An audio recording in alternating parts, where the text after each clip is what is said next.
you beautiful buccaneers, Falcore here. Season 4 is just around the corner, starting sometime near the end of September, so I thought I'd run through some of the possible scenarios that could take place within this new season.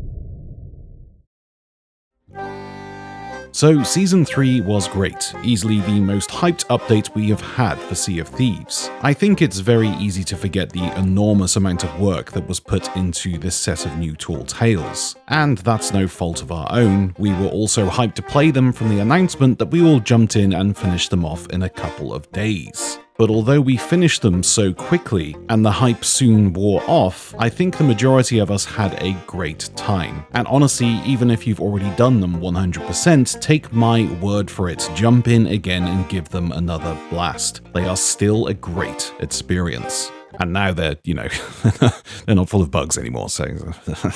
But this brings me to my next point. Tall Tales are fantastic, they really are. But I feel there always so much effort put in by the developers that are completed over a course of mere hours by the players, only to be forgotten by the masses. Well, unless you're a nerd like me and don't stop talking about them until the end of time itself. So as much as I'm sure a lot of people would love to see a continuation of the Tall Tales in Season 4, I very much doubt this will happen.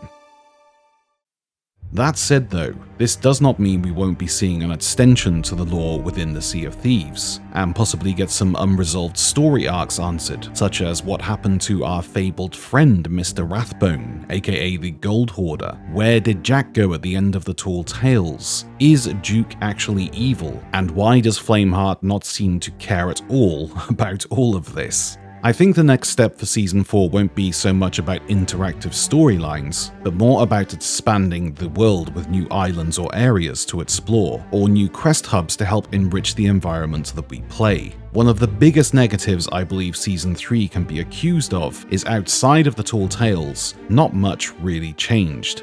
Apart from new NPC enemy types, which don't really hold any purpose other than to annoy you when you're trying to dig up loot.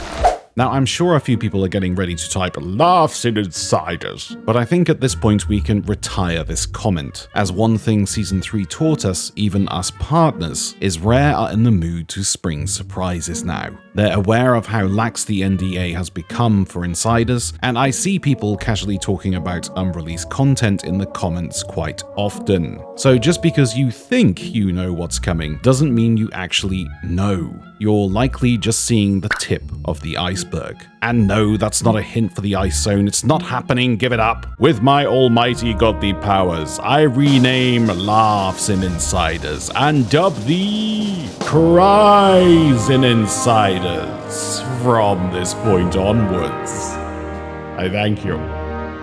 Now, as I said before, although it's unlikely we'll see an expansion to the Tall Tales in Season 4, I do think we'll see an expansion to the story arc in the form of discoverable lore, in the shape of new areas, possibly new NPCs and scattered journals and commendations that reveal more foreshadowing or perhaps hint at what's to come. Concept art is always a good place to look for possible content to come, such as this picture of what's supposed to be some form of coral loot which we are yet to actually see, and this picture of the Flying Dutchman, which is clearly a regular galleon skin, hinting at a possible Flying Dutchman cosmetic. But Falcore, this was already leaked.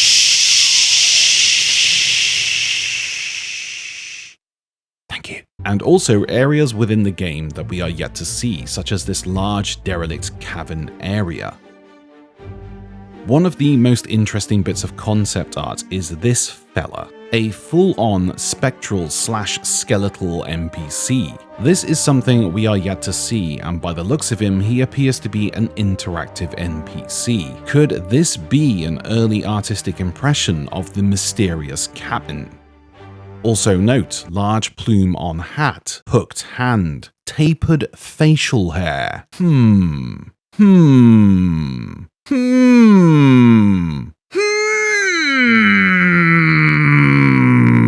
Another point of interest is on several occasions the developers have talked about an upgrade to the event system, which makes the events more dynamic and basically making them more fun and intuitive. And that's code for making the events actually fun, because they're not fun at all. They're awful. They have talked about events being something that needs to be done by possibly the entire community to unlock further progress of the event, and in turn unlock new things, items, or areas within the game. Think of it like World of Warcraft, for example. The entire community get given a repeatable quest, and if enough people get this quest done, it then unlocks the next quest and new area, and so on. I feel a system like this is something the game really needs. Events up until now have just been do this thing and get this thing and done, but I think the developers want to make them more progressive, so there'll be something like do this thing to get this thing that unlocks this area, and then do that thing to get that thing to unlock that area to get that thing that gets you that thing for your pirate. So essentially turning events into something you actually want to do, rather than something you accidentally do because they're so dull and occasionally you wonder where you got that extra gold and doubloons from.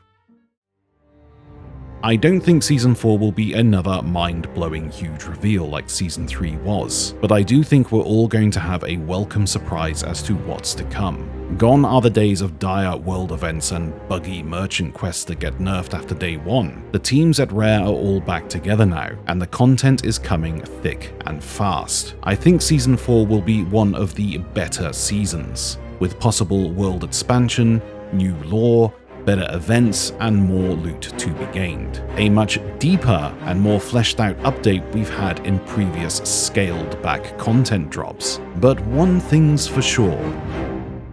Hit reg won't be fixed.